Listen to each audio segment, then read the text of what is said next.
uma boa noite a todos. Sou Felipe Leite, coordenador das oficinas culturais de Caraguatatuba, da Fundação Cultural e Educacional Fundac. Estamos aqui nessa noite para prestigiar o lançamento do livro Sabiá Laranjeira, do Sr. Justo Arouca. Então nós estamos numa roda bem descontraída de amigos.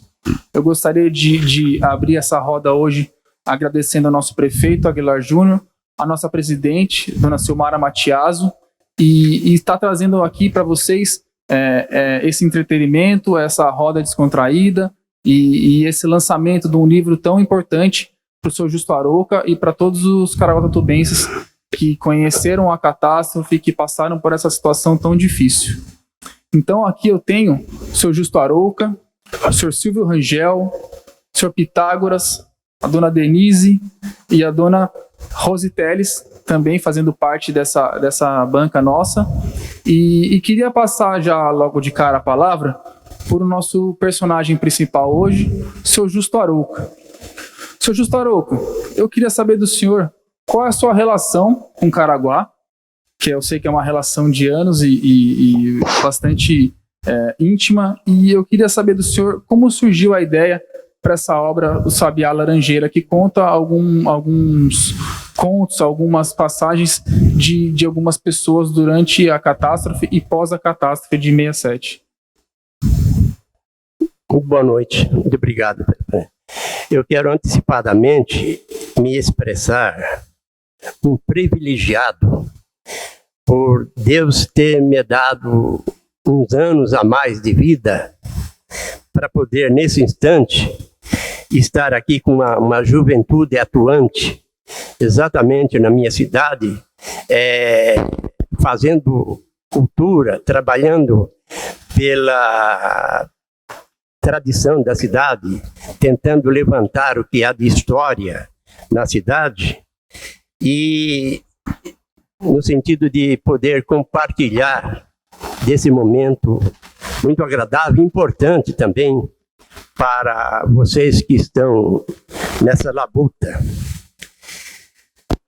A ideia do livro ocorreu alguns anos antes, quando eu estava com o ex-prefeito Boneco Geraldo Nogueira da Silva, em Caçapava, já quando ele estava morando lá, e ele estava com o baú dele,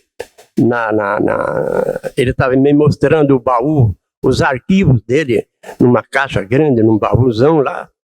Ele falou: Justo, o que tem nesse baú você pega e leva para você selecionar o que for bom para você e você me faça uma história dessa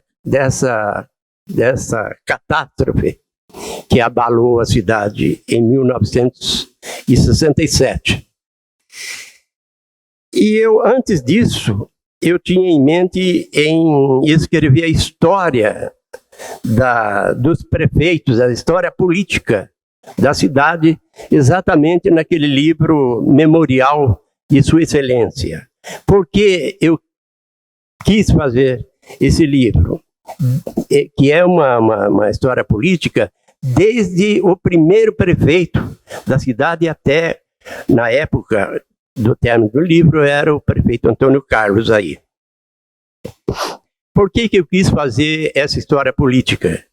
Porque o meu pai foi prefeito aqui em Caraguatatuba nos anos 30. E é sabido, né, que Caraguatatuba não preservou a história política da cidade, até que a partir daí que houve uma preocupação de se instalar uma fundação cultural e uma biblioteca mais moderna e o museu, uma série de departamentos que resultaram nessa conquista de braços, né, que voltados para colher depoimentos e tudo mais que se referiu à história pregressa da cidade. no caso, a criação do arquivo histórico, extremamente importante para a preservação do documentário e de história de personalidades que passaram pela cidade. Eu, por exemplo, prometi para a Denise que traria hoje aqui um volume grande do jornal A Voz do Litoral, que foi editado pelo prefeito Altamir Tibiriçá Pimenta, mas eu não tive oportunidade de trazê-lo hoje, porque por algumas razões de ordem pessoal. Mas vou trazer para que a Denise possa acondicioná-los e deixá-lo no arquivo histórico da cidade. Então, a razão de eu ter escrito esse livro foi porque eu fiz uma promessa ao prefeito Geraldo Nogueira da Silva, o Boneca, de fazer uma história sobre de reproduzir esta catástrofe num livro. Antes disso aí, eu fiz um livro maior, tipo álbum, que se dá o nome de Opúsculo, porque é um livro de poucas páginas e sem numeração, essa coisa. E eu entreguei eu fiz um número de 5, 6 volumes. Entreguei um para a prefeitura, um para a fundação, né? E outro, por aí não está no arquivo histórico, e outro para mim, pessoal. Então, por isso eu fiz esse livro. Como a própria história da catástrofe, ele daria um número de páginas, de um máximo de 50 páginas, eu criei então a história de uma família que veio do Rio de Janeiro para cá, né, antes da catástrofe, que se alojou aí na fazenda dos ingleses. Então eu aproveito para contar a história nessa viagem de navio que essa família veio para cá, para contar a história da Companhia de Navegação Lloyd brasileiro, da qual o meu pai foi agente aqui em Caraguatatuba. Na época, se abastecia o comércio do litoral apenas por navios, através do caminho marítimo, né? Porque não havia estradas, as estradas eram para tropas, essa coisa mais. E para contar um pouco da história da fazenda dos ingleses. Então aqui eu faço um resumo do que havia na fazenda dos ingleses, toda a pujança dela na época, de um número extraordinário de bananeiras, que eu cito aqui uma frase que diz assim: olhando no nível das bananeiras, Banananica, dava a impressão que você estava num oceano de bananeiras. Dava a impressão que se via um oceano de bananeiras, tal número de bananeiras existentes. Então, eu falo do momento que veio, no momento da Segunda Guerra Mundial, que causou um debacle na fazenda, em razão da exportação de bananas, que essa fazenda produzia banana para exportar basicamente para a Inglaterra, né? E durante o transcurso da Segunda Guerra Mundial, tudo ficou bloqueado nos aeroportos, nos portos da Europa, e não tinha para quem exportar. Houve um debate grande.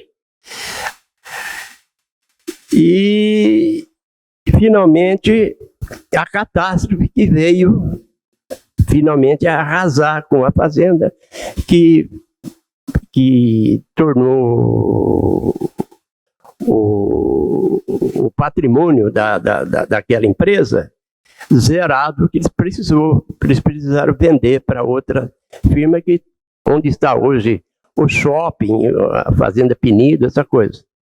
Então, a razão da edição do livro foi por causa de uma promessa que eu fiz ao prefeito Geraldo Nogueira da Silva, já há algum tempo atrás.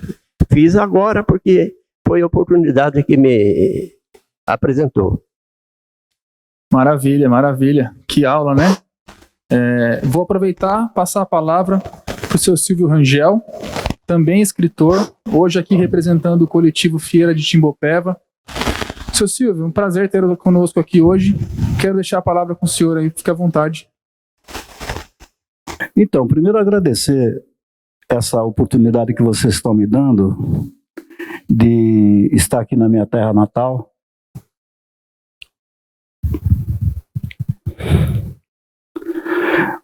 Com o meu amigo Justo Arouca, agradecer a presença de todos, da Denise, o Pitágoras, você, a moça aqui.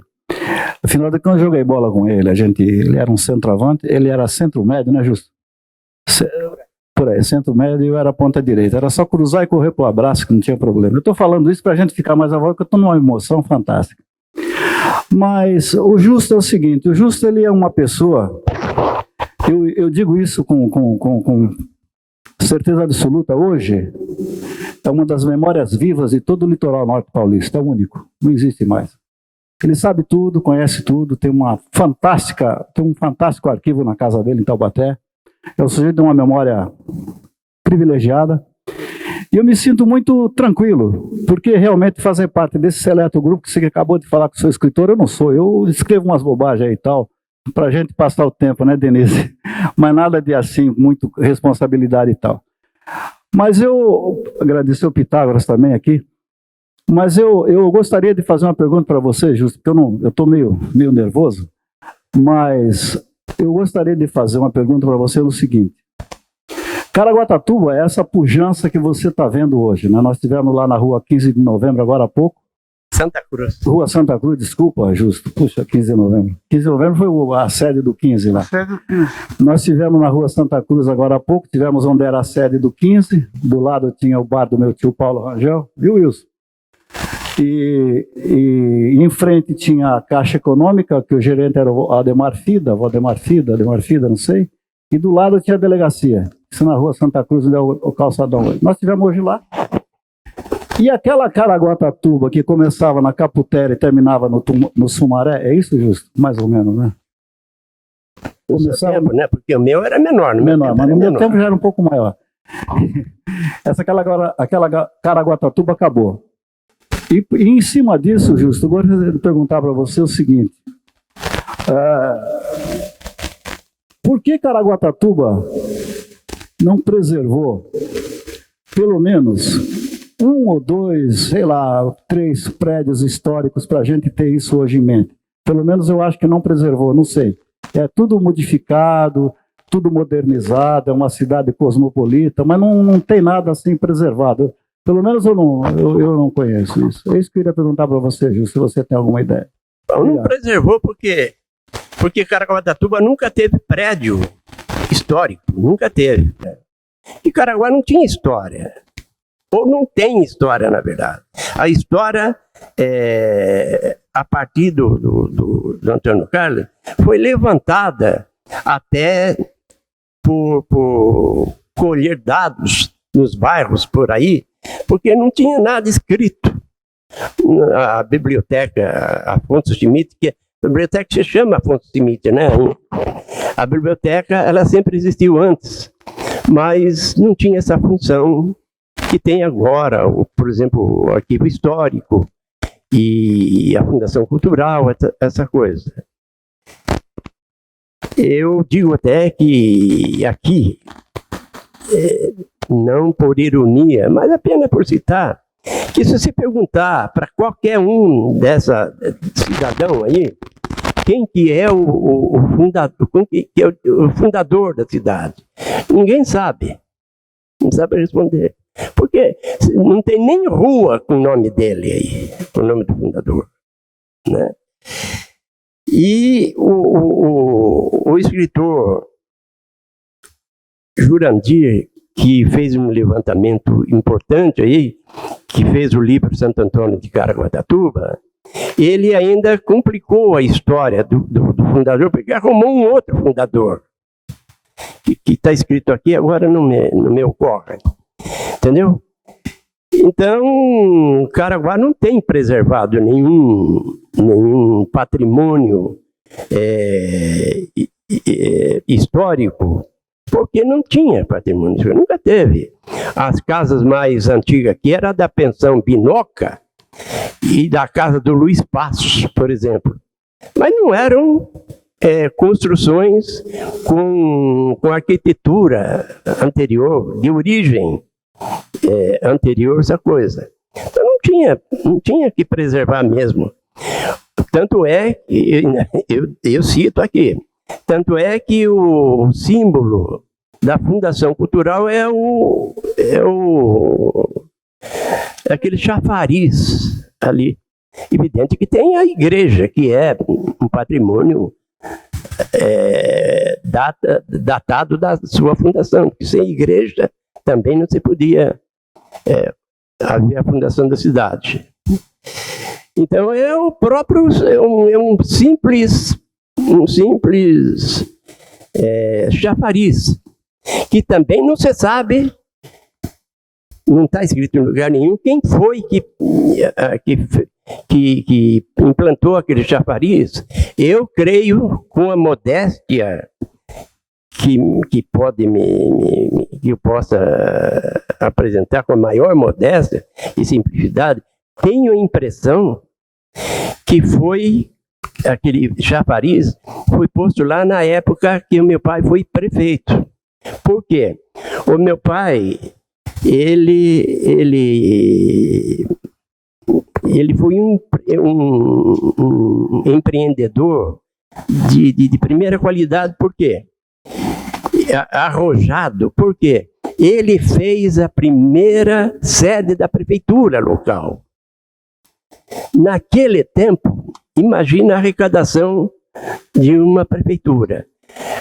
Ali na Praça Cândido Mota, exatamente no lado oposto da Igreja Matriz, onde tem aqueles prédios hoje ali. Ele fez com dinheiro do bolso dele. Entendeu? E era um prédio que abrigava a prefeitura, a Câmara e um mercado municipal. E um pátio grande onde tinha algumas máquinas da prefeitura no meu tempo. Não no tempo do meu pai, que não devia ter máquina nenhuma lá. Mas tinha um pátio, que quando veio a primeira telefônica para Caraguatatuba, a telefônica instalou a sua cabine ali de recepção exatamente nesse pátio da prefeitura. Então, meu pai trouxe a luz elétrica para a cidade, conseguiu a luz elétrica. Que a luz elétrica, na época, ela era fornecida por São Sebastião, né? Tinha lá uma usina tocada a óleo diesel, talvez, que fornecia precariamente a luz para a cidade. Essa luz é que é meu pai, como prefeito. Isso eu sei disso, não é porque a minha família falou, minha família nunca tocou nesse assunto, nunca. Meu pai morreu quando eu estava no grupo escolar ainda, morreu com 54 anos, entendeu? E ele fez essa prefeitura. Daí eu perguntei para o Altamir Tibiriçá Pimenta. Falei, Altamir, realmente foi meu pai que fez esse prédio? Porque o prédio era imenso para Caraguatatuba da época. Ele falou, foi sim. Porque o mobiliário da prefeitura foi o meu pai que deu, o pai dele, do Altamir. Entendeu? E ele então trouxe a luz para Caraguá e a água, ele distribuiu a água. Não a água encanada para cada casa, mas um local onde as famílias iam pegar água mais perto das suas residências. Então fez um chafariz ali, um chafariz lá no outro lado da cidade, né, para as famílias pegarem água no chafariz, não nas bicas das cidades, das cachoeiras da cidade, que são poucas as cachoeiras de Caraguatatuba, né? Aí. Então eu creio, note bem, sem prova nenhuma, que aquele chafariz foi implantado na época do meu pai. E deve ser um chafariz que veio de São Paulo pronto, né? Porque é uma construção artística, até bonita aquilo ali.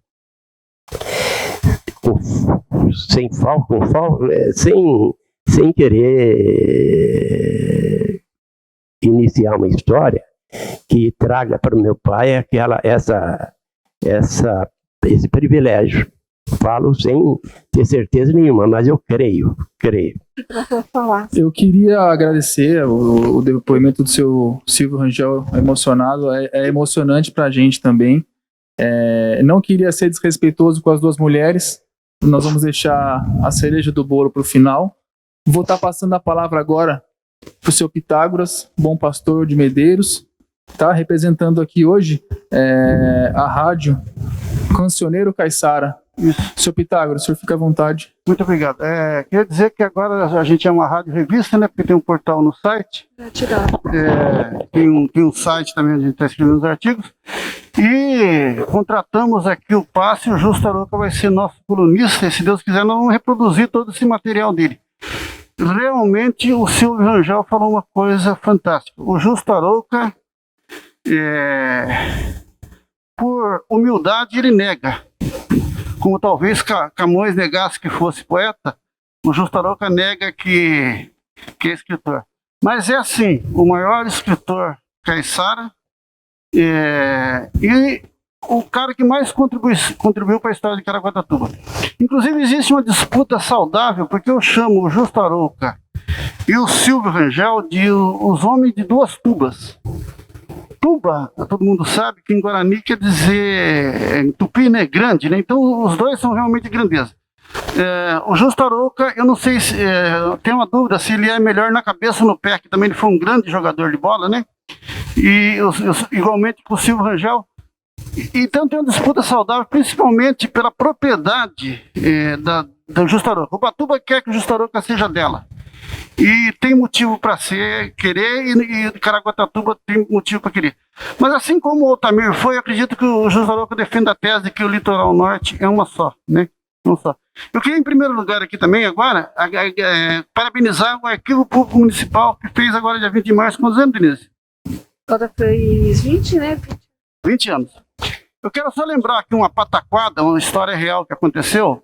Pataquada, o Silvio que me arrumou esse adjetivo, para falar da importância do Arquivo Público Municipal. Em 1997, eu estava assessorando externamente, não era contratado para a Câmara, era um assessor particular do vereador Omar Cazon, e teve um vereador, eu não vou citar o nome dele, aliás, ele fez muita coisa boa na Câmara de Caraguatatuba em defesa da cidade. E ele, então, propôs um projeto de lei lá, na Câmara, que dizia que quem fosse fazer concurso na Prefeitura Municipal, Prefeitura para a Câmara Municipal de Caraguatatuba, tinha que conhecer a história de Caraguatatuba.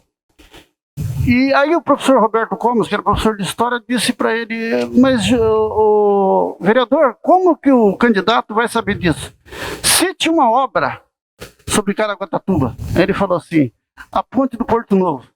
Mas o que o Roberto Comas estava dizendo, não existia, até antes do Arquivo Público Municipal, nenhuma obra que tratasse da história de Caraguatatuba, exceto as partes mais lendárias. Então o Arquivo Público está de parabéns, e o Justo é o membro mais ativo e honorário mais importante desse arquivo público aí, na quantidade de coisas que ele oferece. O Justo, eu queria que você traçasse aqui para mim um paralelo. Você me falou aqui uma coisa interessante. O seu pai foi uma espécie de Titílio Matarazzo para Caraguatatuba. Só que a diferença é que ele não era rico, né?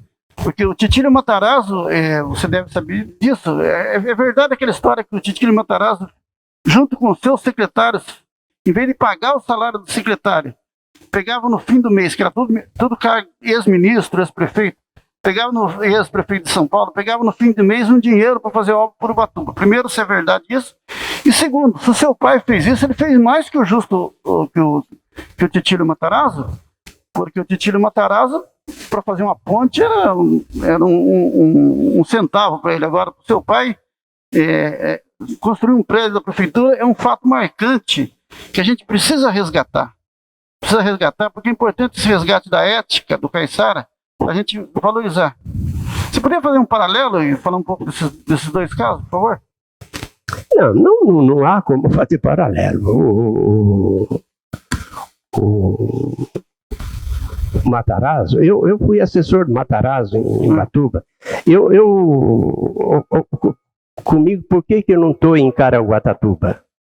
Porque em épocas remotas até, o DR precisava chegar em Ubatuba com essa estrada Caraguá-Ubatuba. Note bem, eu vi o início dessa estrada. Eu era garoto de talvez quarto ano de grupo. E esticaram lá uma faixa dizendo assim, Departamento das Municipalidades. Não era DR, ainda era uma secretaria do governo que tinha esse departamento como estrutura dessa secretaria. Eu, para ler aquele Departamento das Municipalidades, foi um sacrifício.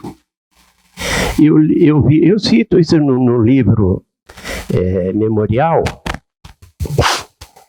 Tinha lá as autoridades, então eu via o início da estrada. E quando essa estrada chegou lá na enseada de Ubatuba, o DR estava sem gente e precisava de maquinário. Daí eles vieram arregimentar jovens aqui da cidade para trabalhar no DR. E nós, eu e mais o meu grupo aí, a minha turma, era o grupo predominante na cidade aí, mais influenciador, essa coisa. Nos convidaram para ir trabalhar no DR, porque naquela época, ou se trabalhava aqui na cidade, ou em alfaiataria, que era meu caso, eu era aprendiz de alfaiate, ou trabalhava na prefeitura, ou ia pescar. Porque outra coisa não tinha o que fazer, né? Trabalhar no comércio, talvez. E eu entrei no DR. E por causa disso, daí isso lá depois mudei para Ubatuba e a gente acaba ficando morando na cidade, longe daqui. Eu vinha toda hora para cá, até para jogar futebol no 15, essa coisa. Mas a gente vai se afastando, gradativamente vai se afastando. Até que abri um ginásio em Ubatuba, e eu entrei no ginásio. O ginásio era da noite. O ginásio aqui era de dia. Eu entrei no ginásio aqui de dia, mas o meu pai tinha falecido há pouco tempo, eu precisava trabalhar. E não pude frequentar o ginásio por ser de dia, eu tinha que trabalhar. Bom, fiz ginásio em Ubatuba. E depois mudei para São José dos Campos para fazer o curso médio. E depois fui para Taubaté para fazer a faculdade. Mas eu continuei em Ubatuba porque fiquei radicado em Ubatuba, porque construí uma nova amizade lá. Eu fui presidente de Grêmio lá e movimentei a cidade, sabe? Movimentei de forma agressiva até, um negócio de louco. E acabei sendo assessor do Matarazzo à época. Me tirou do DR para pôr lá, comissionado, na época comissionado. Bom, então o Matarazzo fazia o que essa luz que nós temos hoje aqui, ela só veio para o litoral com mais rapidez por causa do Matarazzo. Porque o Ubatuba era uma lástima. A luz deles lá era fornecida pela Companhia Industrial de Taubaté, com uma usina no meio do caminho, lá em São Luís do Paraitinga, ou em Redenção, uma coisa assim, e a luz acabava a todo momento. Então, o Matarazzo conseguiu que essa luz de Furnas viesse aqui, mas antecipou a vinda da luz para cá. O Boneca era o prefeito aqui e festejou, né, como se fosse ele o redentor da coisa. Boneca, evidentemente, como político, aproveitou, não por maldade, mas por própria definição do pensamento político da pessoa. Ele fez política disso também, né? E então o Matarazzo tinha essa força. Imagine ele antecipar até o Linhão vir para o litoral, né? Com influência no governo federal, no governo de São Paulo, essa coisa. O meu pai não, meu pai era um coitado, muito pobre, né? Morreu pobre, né?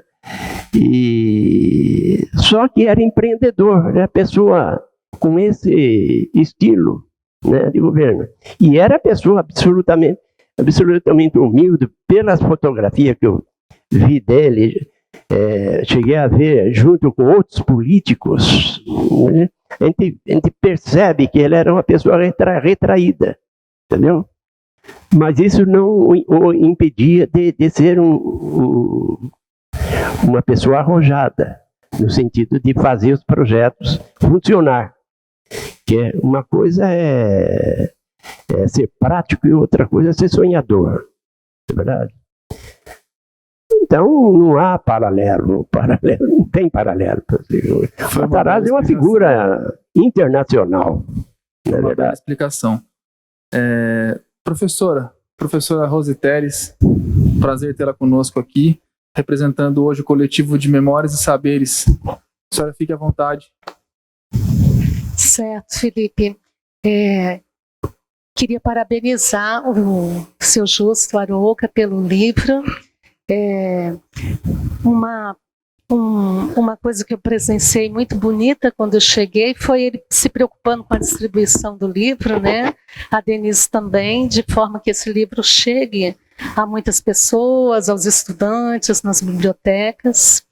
E eu sou professora aposentada, trabalhei muito tempo junto com a Denise no arquivo, sei do trabalho dela, né, junto aos estudantes, aos professores, para que a história da cidade chegue até esse público mais jovem, muitas vezes que vem de fora, né, que não é aqui da cidade, que possa conhecer. Agora, vendo Sabiá Laranjeira, eu já estive numa live com o seu Justo Arouca, que ele falou dessa opção de ele trazer a ficção, de ele trazer personagens para contar, trazer o Sabiá, a figura poética do Sabiá, para dar um tom, né, a essa história, que é uma história trágica da catástrofe, uma história de muita tristeza e também de muita solidariedade. E eu queria que o seu Justo nos satisfizesse assim, uma curiosidade que é minha, mas eu acho que vai também, muitas pessoas vão ficar curiosas disso. Há muitas fotos, muitos registros documentais, o senhor trabalha muito com arquivos de jornal, né? Agora, esse início da história, quando essa família vem do Rio, né, durante o período conturbado dos anos 30, aí eu queria saber por que esse dado histórico que não pertence aqui à cena da catástrofe, por que o senhor colocou esse momento que Getúlio ascende ao poder na obra? Eu sei da ligação dessa família, mas eu queria saber se tem algo de biográfico, por que o senhor traz esse momento da história do Brasil para o Sabiá Laranjeira? Eu não colhi direito a sua pergunta. A senhora quer saber sobre? Então, eu queria saber por que o senhor traz a Revolução de 30, traz a ascensão de Getúlio Vargas para o livro.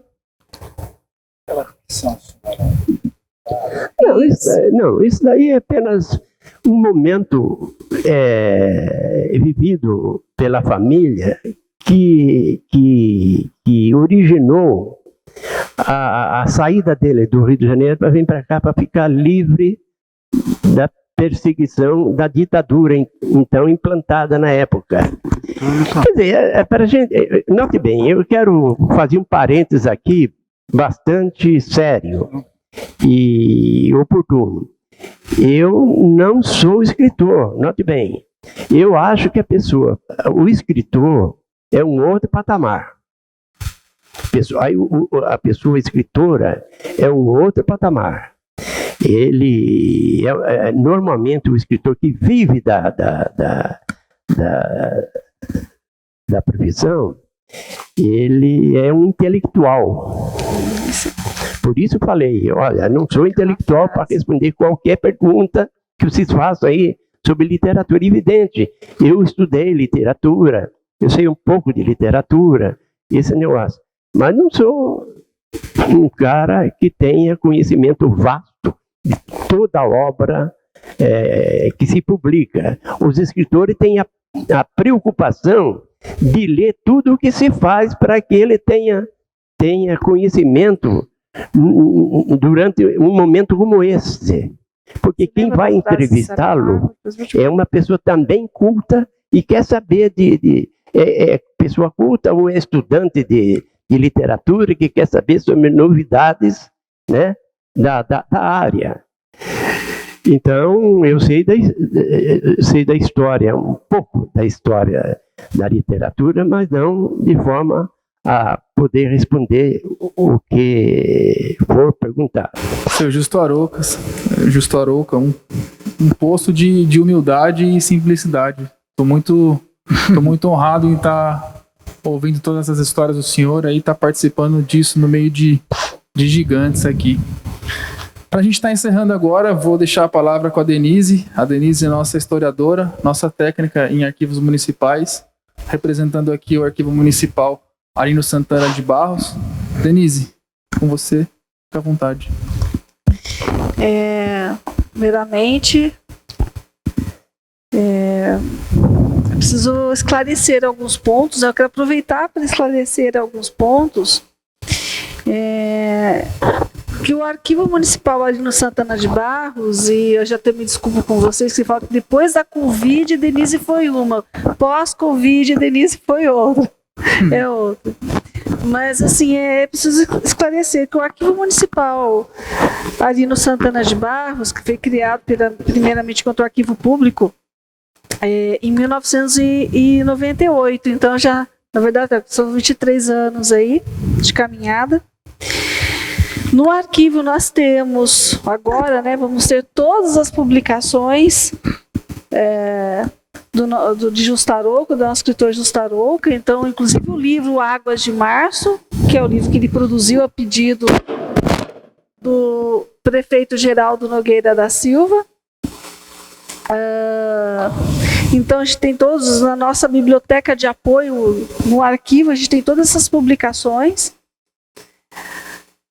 Mas assim, eu quero aproveitar para esclarecer alguns pontos. Primeiro, a questão da torneira, seu Justo, a lei de 1919. Ela foi inaugurada por então, né, presidente da província do estado de São Paulo, Altino Arantes. Para cá, com ele veio o seu secretário à época, né, Cândido Mota, doutor Cândido Mota. A praça, com o falecimento do Dr. Cândido Mota, foi batizada com o nome dele, né? Passou a receber o nome dele, essa praça principal. Essa torneira, ela funcionava, ela vinha do Morro de Santo Antônio, tinha todo o encanamento, à época que passava pelos levantamentos, passava pela rua Teotino Tibiriçá Pimenta. Só que esse encanamento, esse encanamento de ferro, à época, já não existe mais. Com o passar das décadas, isso foi retirado. E a torneira, que também é conhecida como chafariz, né, é o logo da nossa fundação, da Fundação Educacional e Cultural de Caraguatatuba, é um dos nossos principais patrimônios culturais do município. Ela não tem mais água, não sai mais água da torneira, né? É só um belisco mesmo. Uma outra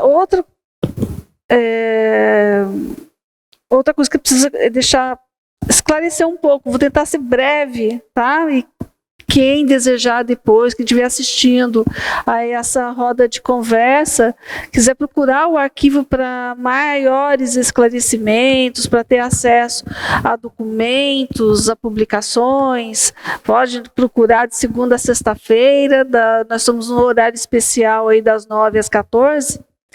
Mas eu quero aproveitar para esclarecer uns outros pontos também. Nós temos o nosso livro, né, mencionado pelo seu Justo Arouca, que foi organizado pelo falecido professor Jurandir Ferraz, tá, que é o livro Santo Antônio de Caraguatatuba, tá, Memória e Tradições de um Povo. Para a produção desse livro foi feita a várias mãos, foram vários pesquisadores, historiadores, à época, que se juntaram, né, colaboradores para a produção desse livro. Mas eu queria fazer assim, uma pergunta para o senhor Justo Arouca, que conheceu essas duas pessoas, personagens históricos hoje, né? Quando a gente fala sobre Ubatuba, por exemplo, não tem como não mencionar Titilo Matarazzo. E segundo alguns pesquisadores, historiadores, a história de Ubatuba a gente só fala antes e depois de Titilo Matarazzo, que é nas décadas de 60, basicamente a gente tem uma relação de Caraguatatuba que até hoje a gente fala que não dá para contar, contando a história da cidade, a gente fala no antes da catástrofe e no pós-catástrofe de 67, que a cidade deu um boom pós-catástrofe de 67. O mesmo aconteceu em Ubatuba. Deu um salto, a cidade deu um salto com o Titilo Matarazzo.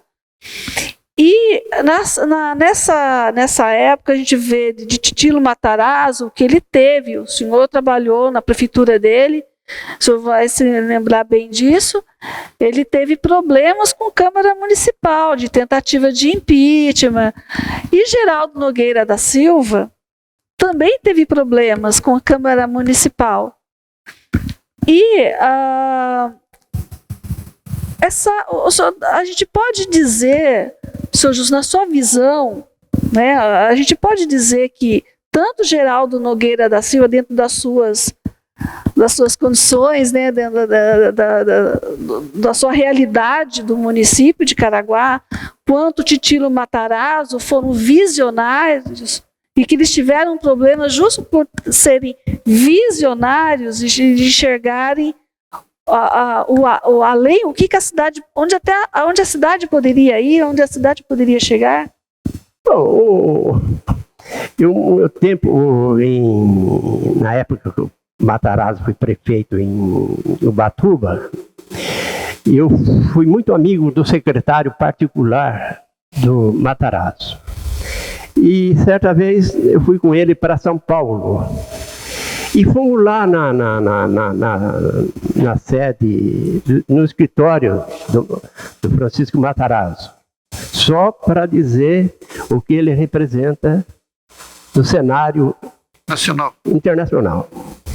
Uma parede assim, olha, aqui, sim, com vãos de tal, tipo ninho de pombo, vamos dizer assim, cheio de vãozinho, cada vãozinho um diploma de honraria. De tudo quanto é parte do mundo. Porque a expressão cultural dele, ele não era um homem culto, uma expressão cultural. O Matarazzo não era, ele era um cara muito simples. Muito simples. Então, mas a importância do trabalho dele no campo da cultura, e seguramente em outros campos, né, era reconhecido internacionalmente. Então, eu fiquei abobalhado quando vi aquilo. Mas não era diplomazinho de honra ao mérito. Era essas medalhas de universidades, de governos, isso, daquilo. E o Matarazzo, eu fui em determinado momento presidente da comissão de esportes da cidade lá, que a gente chamava de CME.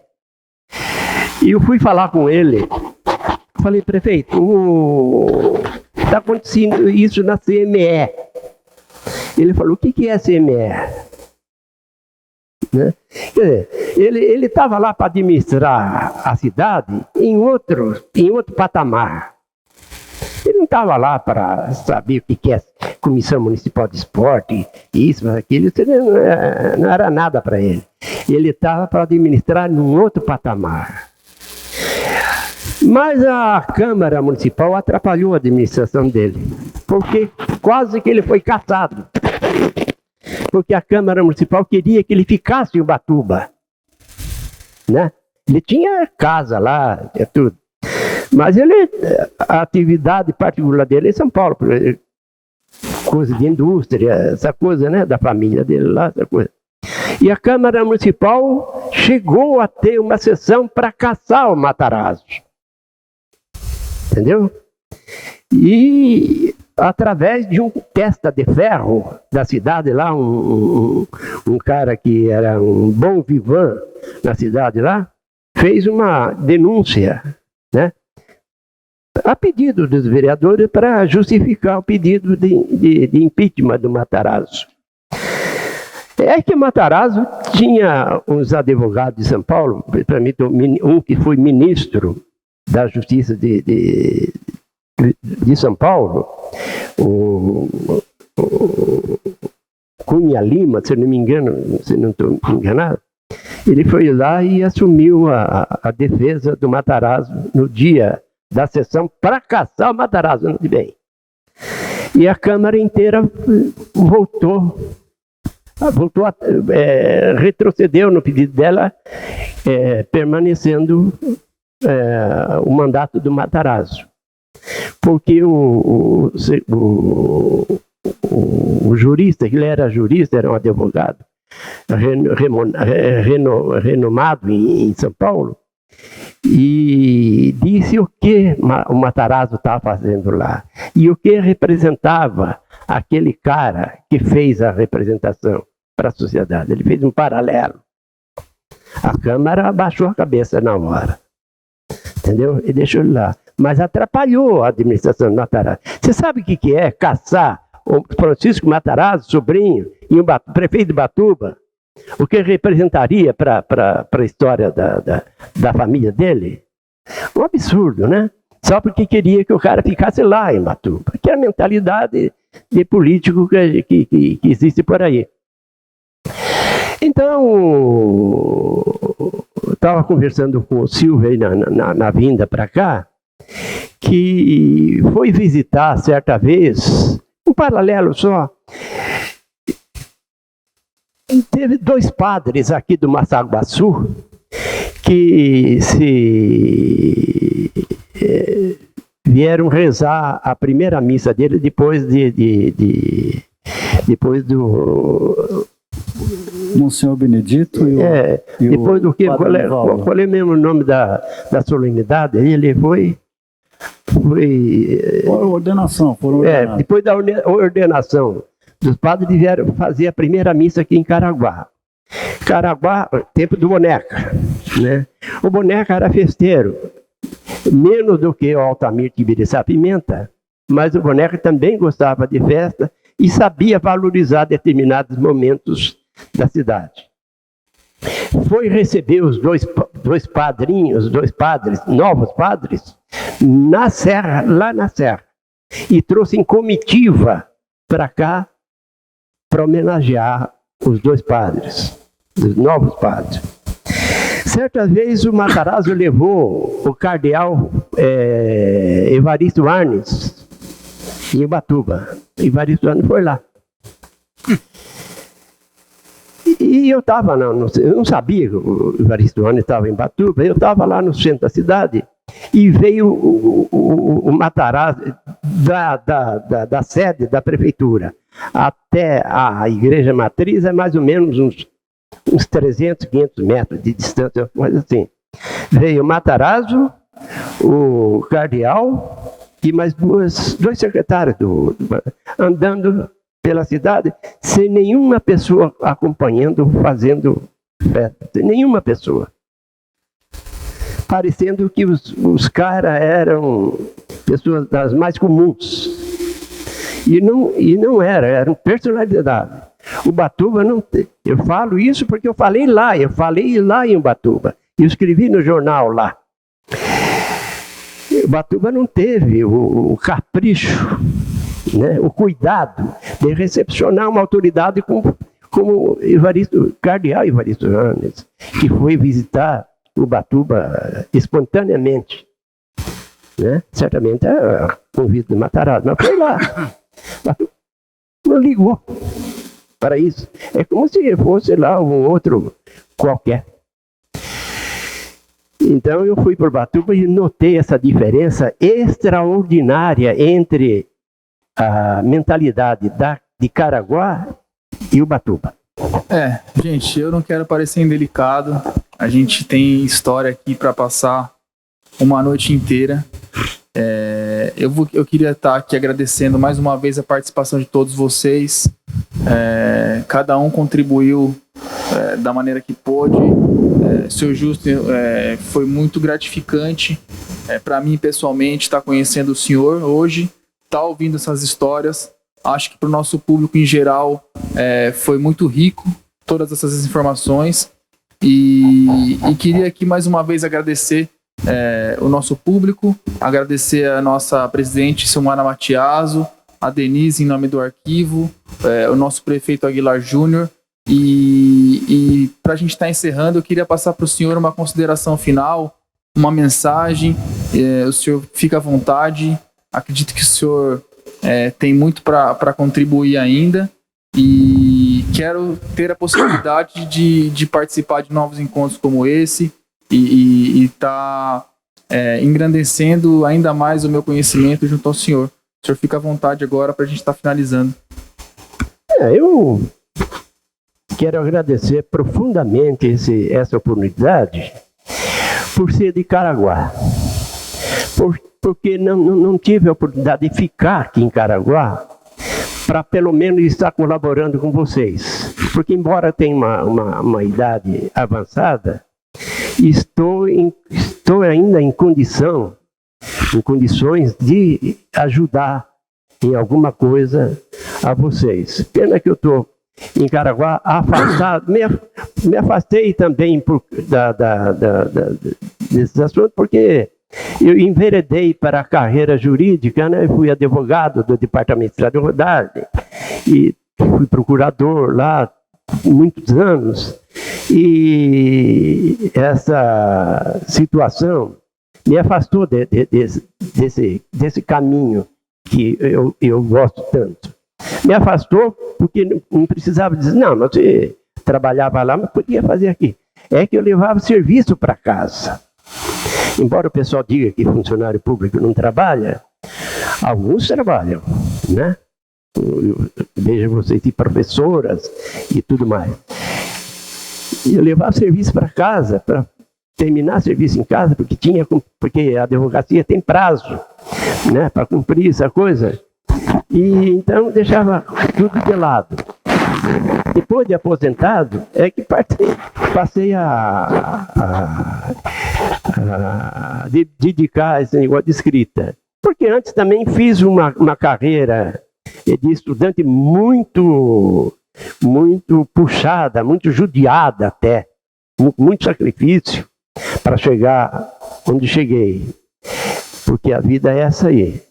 Então, minha estada aqui em Caraguatatuba, junto com vocês, só me engrandece tremendamente, me deixa orgulhoso, porque por ter tido a oportunidade de estar com vocês aqui, de dar a minha contribuição para Caraguatatuba, né, que é a minha cidade, que eu tive oportunidade de ajudar quando garoto, né, quando jovem, bastante, embora empiricamente, porque naquela época não tinha, a própria prefeitura era muito humilde.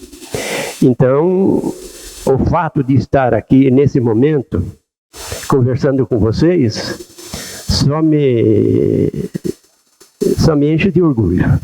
Eu agradeço especialmente a Denise, que coordenou tudo isso daí, que vai ainda colaborar comigo com a distribuição de livros, essa coisa. E de agora em diante eu vou estar mais presente, viu, Denise? Para chatear você um pouco aí. Muito obrigado pela oportunidade.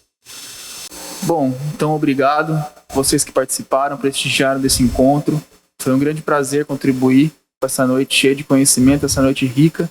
E aguardem, em breve teremos mais novidades, mais lançamentos. Ótima noite a todos.